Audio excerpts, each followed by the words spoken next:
Je suis sur ce plateau avec Monsieur Agapit Napoléon Maforican. Bonsoir. Oui, bonsoir, apprécié. Bonsoir à tous les téléspectateurs.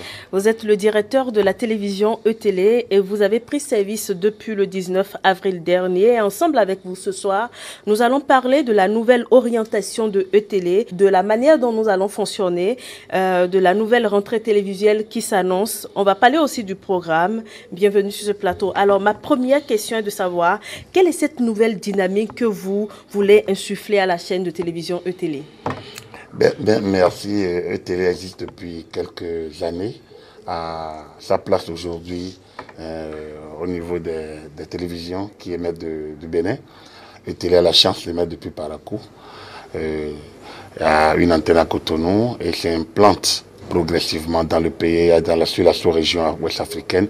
Il était nécessaire à un moment donné de marquer un arrêt, d'évaluer ce qui est fait et surtout de repositionner la télévision sur une nouvelle dynamique, la dynamique du développement. Je pense que c'est un concept qui n'est pas nouveau, mais la télévision au service du développement, ça ne cadre peut-être pas avec des théories nécessairement d'école, ça ne cadre pas toujours avec un certain nombre de concepts, mais nous estimons, avec beaucoup de théoriciens, avec beaucoup de gens qui sont des acteurs du développement, notamment ceux du développement durable, que les médias doivent jouer de plus en plus leur rôle. La fonction, je veux dire, la fonction de formation, la fonction d'éducation, je veux dire. Donc, on a souvent mis l'accent sur la fonction d'information, on a souvent mis l'accent sur la fonction de distraction, mais les médias ont également cette fonction, notamment d'éducation. Et nous, au niveau de E-Télé, désormais, nous allons essayer de mettre beaucoup d'accent sur l'éducation. L'éducation à travers les prises de position sur un certain nombre de sujets de développement. L'éducation des populations du Bénin, à comprendre les choses, à voir les choses d'une autre manière que celle qui se présente sous une forme ping-pong entre un gouvernement en place, une opposition en place, des acteurs de la société civile, donc un peu une sorte de monologue au pluriel.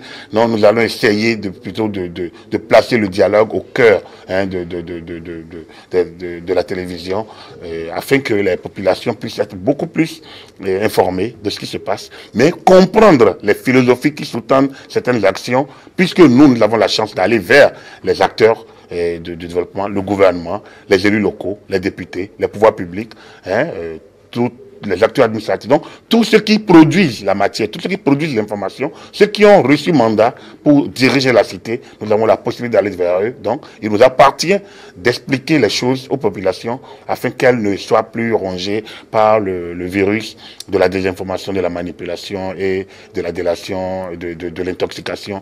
Donc, c'est un peu la mission que je compte mener à la tête de cette télé avec toute l'équipe de la télévision. Alors, Monsieur Maforican, dans votre intervention, j'ai noté un mot qui est revenu plusieurs fois, développement durable. Qu'est-ce que les téléspectateurs doivent comprendre par développement durable? Non, le développement durable, c'est d'abord aujourd'hui. Nous devons d'abord vivre dans un environnement sain, un environnement cohérent, un environnement stable. Mais nous devons travailler aujourd'hui pour le Bénin de demain. C'est ça le développement durable, parce que nous sommes venus dans un monde, on a vu un monde fait, on a vu un pays fait, on a vu un Cotonou tel qu'il était, mais tel que Cotonou était à 90, il ne l'est pas aujourd'hui. Donc nous devons également travailler, nous acteurs d'aujourd'hui, travailler, vivre aujourd'hui dans un cadre sain, cohérent, tranquille, de tolérance, d'acceptation réciproque les uns les autres, mais au même moment bâtir le Bénin de demain aujourd'hui. Et le Bénin doit comprendre qu'on ne peut pas penser à notre courte vie sur Terre en disant que bon voilà, moi je suis là, j'ai un mandat de 3 ans, j'ai un mandat de 5 ans, moi voilà, le monde s'arrête à moi. Non, le monde s'arrête à personne. Des gens ont bâti, ont laissé, d'autres sont là, vont laisser. Alors nous, notre mission, et ce que les populations doivent comprendre, c'est que le rôle de l'acteur public aujourd'hui ne peut pas être de gérer. Tout ce que nous produisons, on ne peut pas le consommer. Nous devons consommer une partie, balancer une autre sur l'investissement parce qu'il faut bâtir demain. Alors, donc il faudrait l'expliquer. Et justement, le programme d'action du gouvernement qui est là, est dans ce cadre, est là. Et quand on parle du programme d'action du gouvernement, on peut parler du programme de développement de telle commune, de tel arrondissement, enfin de telle commune, de telle localité. Donc, on va essayer de mettre l'accent sur ces programmes de développement, sur les programmes d'action, sur les projets innovants, sur des bonnes pratiques. Aujourd'hui, il est quand même heureux de constater que la lutte contre la lutte pour la bonne gouvernance, contre l'impunité devient aujourd'hui quelque chose de palpable, de concret. Mais on a parlé de toutes ces choses-là depuis 88-89. La moralisation de la vie publique, c'est une expression de 1988-89 avec la commission Awansou. On a connu la commission Moussouakpa avec le président Soglo et l'expression on va rendre gorge. Et puis avec la cellule de la moralisation avec le président Kérékou. On a connu la marche. J'ai marché aussi, par ailleurs, avec le président Soglo et le président Yahi. J'ai marché, moi, à Porto-Novo. Parce que nous estimions que la corruption, la lutte contre l'impunité, la moralisation doit être concrète. Mais tout ça, c'est comme des petits pas, jamais de grands. Aujourd'hui, il est heureux de constater que depuis 2 ans, le nouveau vent a amené au moins quelque chose de concret, que la lutte contre l'impunité est devenue concrète. Il faut le dire, il faut l'expliquer. Parfois, ça nous frappe personnellement. Parfois, ça frappe les parents. Parfois, ça crée de la zélie dans nos familles, dans notre environnement. C'est vrai. Mais on ne peut pas vouloir une chose et son contraire. Si on veut un Bénin nouveau, un Bénin développé, un Bénin innovant, un Bénin qui change, un Bénin qui avance, on ne peut pas ne pas accepter ces choses-là. Donc, il est évident que la lutte contre la moralisation est une vérité aujourd'hui. Le programme d'action du gouvernement parle des réformes. Il y a un certain nombre de réformes. Et d'ailleurs, sur le terrain, on voit déjà le Bénin en chantier. C'est une réalité. Les chantiers n'ont pas commencé en 2016, c'est vrai, mais les chantiers existent aujourd'hui. Il y a des chantiers qui sont palpables. Quand on a libéré certaines artères. Regardez aujourd'hui, M. Bord. Regardez aujourd'hui au niveau du passage de la barrière. Je ne peux citer que là, mais il y a beaucoup d'autres projets. Vous allez à Parakou, vous allez à Porto-Novo, vous sentez le pays en chantier. Il faut expliquer ça. Et tout ça ne peut se faire qu'avec l'aval de tout le monde, avec du sacrifice. Donc, quand on va rester là à jouer à la mouvance opposition, gouvernement opposition, les acteurs d'hier qui se sont battus pour placer leurs idées de développement. Aujourd'hui, une fois dans l'opposition, on se bat pour montrer que ce qui est là est mauvais parce qu'eux, ils ne sont pas là. On doit cesser avec ce type de discours. Et c'est le rôle des médias de le faire. Je pense le rôle des médias, c'est de l'expliquer, c'est d'expliquer. Voilà. Il ne s'agit pas de se substituer aux acteurs, il s'agit de l'expliquer, d'expliquer que voilà ce que le gouvernement que vous-même vous avez élu, le maire que vous avez élu, et l'élu local, le député que vous avez élu, voilà ce qu'il entreprend de faire. Donc nous ne fabriquons pas l'information, nous n'allons pas parler au nom des autres, mais nous avons la chance d'être des acteurs. Je vous ai dit que la fonction de l'information, la fonction des médias, on parle beaucoup on dit les journalistes informent. Oui, d'accord, nous informons, mais nous avons la fonction d'éduquer. Et au nom de cette éducation, nous devons apprendre à lire et expliquer à ceux qui ne comprennent pas comment les choses se passent. Donc, nous ne nous substituerons pas au gouvernement. Le gouvernement a ses communicants. Nous ne nous substituerons pas aux mairies, aux communes et autres aux localités, ni aux députés. Mais nous ferons notre part de travail. Et à ETélé, nous devons apprendre cela. Donc, nous allons implanter cette nouvelle logique, cette nouvelle dynamique dans le cœur, dans la tête, dans la cervelle, dans la mentalité, dans le vécu quotidien des citoyens des Béninois. Nous allons apprendre que nous allons vers l'information, nous allons décortiquer, nous allons expliquer, nous allons faire parler les acteurs pour qu'il n'y ait nulle place pour la désinformation et pour la manipulation. Et vos idées, on a eu la chance aujourd'hui de vous avoir. On va vous réécouter. Vous avez expliqué aussi votre dynamique et ce que vous voulez que ETélé fasse dans l'univers médiatique. On va faire un tour à la régie, écouter, on revient, en rediscuter. Il est important de notifier aux téléspectateurs de ETélé que depuis quelques jours, effectivement, quelques semaines, il y a eu une évolution qualitative, je peux dire, au niveau de l'organe dirigeant, puisque j'ai été amené à la tête de cette télévision pour impulser une nouvelle dynamique. La télé existante depuis 2014 a pu s'installer, comme on peut le dire, dans le cœur de ses fins, si on peut utiliser ce langage un peu vulgaire. Après quelques années d'existence, il était nécessaire de marquer un arrêt et surtout d'impulser une nouvelle dynamique, surtout avec les derniers événements que la chaîne a connus, notamment avec la haute autorité de l'audiovisuel et de la communication. Donc, mon arrivée ouvre une nouvelle ère qui replace la télévision dans son contexte, disons, nouveau, c'est-à-dire le contexte du développement. Nous allons revoir la grille.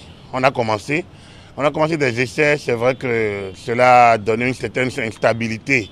Les téléspectateurs, comme l'organe dirigeant, la haute autorité de l'audiovisuel et de la communication, ont dû remarquer que nous n'observons pas réellement depuis quelques jours une grille fixe. Nous essayons de nous adapter, mais d'ici là, disons concrètement qu'à partir de cette fin du mois de mai et début juin, nous allons continuer pour que d'ici le 15 juin, nous ayons un programme, une grille sérieuse, fixe, que nous pouvons communiquer aussi bien à la haute autorité de l'audiovisuel de la communication qu'aux téléspectateurs, afin qu'ils puissent, également aux annonceurs, il faut le dire, afin qu'ils puissent se fidéliser et qu'on puisse les fidéliser également. La télévision service du développement, c'est la télévision, celle-là qui place l'action des pouvoirs publics, l'action des pouvoirs locaux, l'action des communautés à la base, au cœur de son programme. Il ne s'agit pas de venir débiter des programmes académiques, de venir livrer une grille standard, une grille mécanique. Il s'agit de s'adapter au contexte, de s'adapter à l'environnement et d'être au cœur, d'être à l'écoute des attentes des populations, des cibles, des téléspectateurs. Donc, ce n'est pas la télé vers qui on va, c'est la télé qui va vers. Et ce sera un peu ça désormais. E-télé ira vers les cibles. E-télé ira partout où il y a l'information, il y aura E-télé. Partout où il y a la question de développement, il y aura E-télé. Et vous constaterez, je peux rassurer les téléspectateurs, je peux rassurer l'organe de régulation, je peux rassurer les annonceurs, que vous constaterez bientôt, franchement, des changements qualitatifs qui induiront effectivement le slogan E-télé, la chaîne de l'excellence. Alors, monsieur le directeur de E-télé, vous avez parlé d'une chaîne de développement au service, d'une chaîne de télévision au service du développement durable. Oui, mais les Béninois sont habitués aux chaînes de mouvance ou d'opposition. Quelle est la ligne éditoriale de E-télé? On connaît les chaînes commerciales. On connaît aussi les chaînes commerciales. Nos commerciales, oui, bien sûr. Non, on ne va pas se cambrer sur les concepts sur mouvance opposition. Là, c'est au Parlement, la majorité présidentielle, l'opposition. Ça se jouera au Parlement, ça se jouera dans les assemblées, ça se jouera lors des joutes électorales. Je pense que la fonction d'une télévision n'est pas de se mêler des querelles politiques. Mais comme je vous l'ai dit, ceux qui créent l'action, ce n'est pas ceux qui sont là pour critiquer. Je pense que de deux choses l'une, quand vous êtes dans un pays en voie de développement ou un pays sous-développé, un pays pauvre, un pays pauvre très endetté, pour être direct, vous ne pouvez pas vous donner le luxe de bavarder du matin au soir, de relayer les chamaillements des coups politiques, des officines politiques. Non, ce n'est pas ça la fonction des médias, à mon avis. Que fera alors E-télé? Oui, c'est ça. Donc c'est pour dire que nous allons donner la parole aux acteurs, à ceux qui produisent l'action, à ceux qui font l'action, à ceux qui ont reçu mandat pour agir. Parce que nous sommes 1 million de Béninois, 11 millions de Béninois, 11 millions d'idées. Comme je l'ai dit, 11 millions de Béninois, 11 millions de présidents, 11 millions de concepteurs, d'idées, de directeurs, de dirigeants. Mais il est un seul qui a été élu pour diriger le pays sur un mandat donné. Il y a un seul maire qui est élu pour diriger une commune sur un mandat donné. Il y a un seul président de l'Assemblée nationale qui est là. Il y a un député, il y a 83 députés pour le moment, qui sont élus pour être des représentants du peuple sur un mandat donné. Donc, c'est eux qui produisent l'action. Il y a les communautés à la base, naturellement, il y a les organisations civiles et autres, mais ceux qui ont reçu mandat pour diriger, pour produire l'action, pour parler au nom de nous, citoyens béninois, eux, ils doivent avoir droit à la parole. On doit expliquer leur action. Nous devons travailler nous-mêmes à les comprendre, ces actions, et à mieux les expliquer. Et quand on a besoin que quelqu'un vienne nous décrypter et décrypter, nous allons leur faire appel et nous leur ferons régulièrement appel. Il se défilera donc dans la journée un certain nombre de personnalités, de techniciens, d'experts, de consultants pour expliquer les actions de tel pouvoir public, de tel autre, afin que les téléspectateurs, les populations à la base comprennent concrètement ce qui se passe et qu'on cesse de les intoxiquer. Je pense que nous avons beaucoup souffert de ça. On en souffre à nouveau. Laissons les chamaillements politiques au cours, aux agoras, à l'Assemblée nationale et dans les grandes assemblées. Mais je pense que quand l'auditeur, le téléspectateur est dans son salon, il faut qu'il reçoive la bonne information, l'information émanant de bonnes sources, et surtout qu'on lui décrypte telle action afin qu'il comprenne mieux. Parce que il est celui qui est appelé à élire hein, dès l'année prochaine, on va passer aux élections, aux législatives. Après, il y aura les élections locales. On ne peut pas passer d'année en année à ressasser les mêmes choses. Il faudrait que les citoyens comprennent. Donc, on leur explique. En élisant, voilà ce que vous attendez. C'est ce à quoi vous devez vous attendre. Et quand celui qui est élu déploie son programme, il ne faudrait pas qu'il y soit d'autres qui soient dans l'ombre et qui surgissent et commencent par trouver qu'il y a ça. Donc, nous devons jouer vraiment la partition. C'est ça que moi, la télévision au service du développement. Et je pense que les populations seront naturellement avec nous. Elles comprendront ce que nous voulons faire. Et il y aura ce partenariat gagnant-gagnant entre elles et nous. Merci beaucoup, monsieur le directeur.